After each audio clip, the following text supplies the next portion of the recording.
मैं जीना परेरा गोवा से ये मोदी सरकार को एक मैसेज पहुंचाना चाहती हूँ। मोदी जी, आप ये देश पे कलंक हो। आपकी सरकार, आपकी सत्ता जब से आप बैठे हो तब से ये देश की सिर्फ दुर्गति होती जा रही है। महंगाई तो आसमान छू रही है। ऐसे वक्त में भी आप लोगों को रुला रहे हो।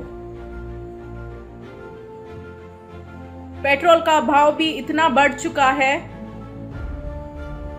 अब कहां गई आपके अंधभक्त जो जब पेट्रोल 60 के थे तभी तो बहुत बड़े बड़े ये कर रहे थे आंदोलन। अब जब 100 का हुआ है तो कहां गए आपके अंधभक्त? कहां हो आप छुपे हुए? आपके वजह से इतने लोग मरते जा रहे हैं। अब बोलो मित्रों, भाइयों, बहनों, आपको भाइयों बहनों नहीं है तो हमें भाइयों बहनों बनाते हो। हमें शौक नहीं है आपका भाइयों या बहनों या मित्रों बनने का। हेलीकॉप्टर में अभी घूम रहे हो क्यों? गुजरात में इतना ये बाढ़ आ चुका है, साइक्लोन आ चुका है। जब स्टैचू बांध रहे थे तभी तो समझने को नहीं आया। इतना पैसा आपने उसमें डाला है। ये आपका पैसा नहीं है। हम टैक्स पेयर, एक एक इंडियन टैक्स पेयर का पैसे से आपने ये बनाया है। आज लोग हॉस्पिटल नहीं है करके मरते जा रहे हैं। आप तो चाय वाले हो, आप क्या समझोगे? आपको आप वो पद के हकदार नहीं हो। वो पद से इस्तीफा दे दो। You don't deserve that seat. Kindly resign. People are dying due to you. You are a murderer. ये लोग आपके वजह से मर रहे हैं। अगर आपकी सरकार में थोड़ा भी दिमाग होता तो ये मैनेजमेंट को, ये डिजास्टर मैनेजमेंट को अच्छे से हैंडल कर सकते थे। आपको तो यूनिटी की पड़ी, यूनिटी स्टैचू की पड़ी थी। आपको विस्टा प्रोजेक्ट की पड़ी है, वो भी अभी तक चालू है। वो ही नहीं, हमारा गोवा का भी सरकार आपका भाजपा ही है, वो भी दिमाग से आउट। पहले लॉकडाउन में मॉले खाने को सोचा, दूसरे लॉकडाउन में अभी बीच सेक्टर खाने का सोच रहे। वो डॉक्टर को सीएम बनाया है। वो डॉक्टर ये टाइम पे ग्राउंड वर्क करना चाहिए, वो नहीं कर रहा है, पर सीएम का पद लेके बैठा है। आपकी सरकार चाहती क्या है? आप सिर्फ लोगों को रुलाते जा रहे हो और कुछ नहीं। आप चाय वाले हो, चाय वाले बन के रह जाओ, वही आपको शोभा देता है। डेमोक्रेसी तो आपकी सरकार ने सीधा लोगों को मार डाला है। डेमोक्रेसी के नाम लोग कुछ बोलेंगे आपके सरकार के अगेंस्ट तो उसको अरेस्ट कर लो या किधर उसको और कुछ चार्जशीट लगाओ। ये सब में आप अच्छे हो। वो हेलीकॉप्टर में भी घूम रहे हो आप हम लोग के टैक्स पैसे से। वैक्सीन का टाइम आया तो आपने वैक्सीन दूसरे विदेश में भेजे।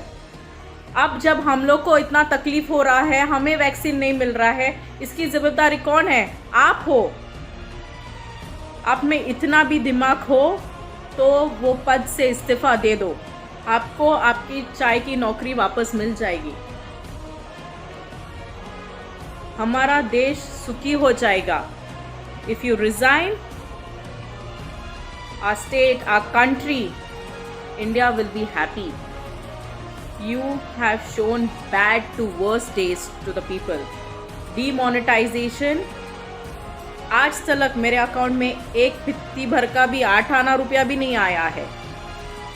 आप तो बड़े बड़े हाक के गए थे, पर हमें एक 8 आना चवन्नी भी नहीं आई है। आपके सरकार ने कहाँ लोगों को रिलीफ दिया है? किसी पे भी। किसान भी रास्ते पे बैठे हैं। थोड़ा तो दिमाग लगाओ। सॉरी, मुझे पता नहीं, आप में तो दिमाग है ही नहीं। You really don't deserve that seat. आपका फैमिली नहीं है, आपको ना बच्चे हैं, तो आपको पता नहीं है कि what happens when you lose your loved ones. How do you feel?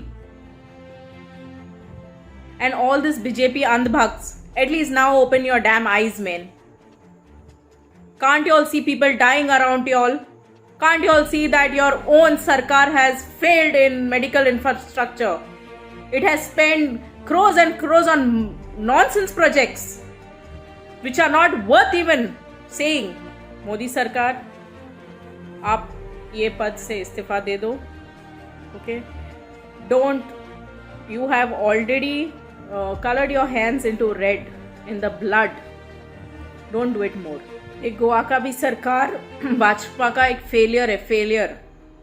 जहां लोगों को बचाने का टाइम आया था तभी वो 300 करोड़ ऐसे मुफ्त में किसको बांट रहे थे, किसने खाया कुछ पता नहीं. पर टाइम होने के बावजूद भी वो लोग ने कुछ नहीं किया.